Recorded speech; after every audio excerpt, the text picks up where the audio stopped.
Now, with an increasing number of Koreans embracing vegetarian diets, more plant-based meat products are being introduced to the country, and companies have been working to mimic not only the flavor and texture of meat, but also its juiciness.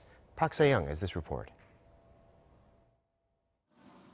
The patties sizzling on the grill are made of plants, with their main ingredient being pea protein. At this burger joint, veggie burgers are usually ordered by vegetarians and foreign customers. We're offering an option for customers who have trouble digesting beef, do not like beef, or are looking for healthy food.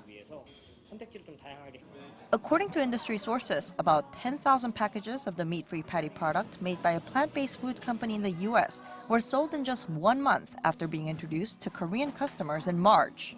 And Korea's Lotte Food has recently launched plant-based nuggets made of wheat protein. They're said to have preserved not only the taste and texture of chicken, but also meat juices using plant-based oil.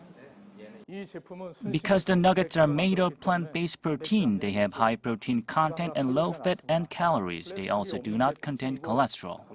Vegan patties made using beans have been shunned by many in the past because their texture is different from actual meat.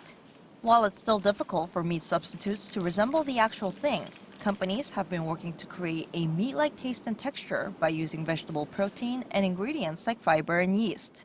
According to the Korea Vegetarian Union, 1 to 1.5 million Koreans are estimated to be vegetarians, which is more than 10 times the 150,000 vegetarians in 2008.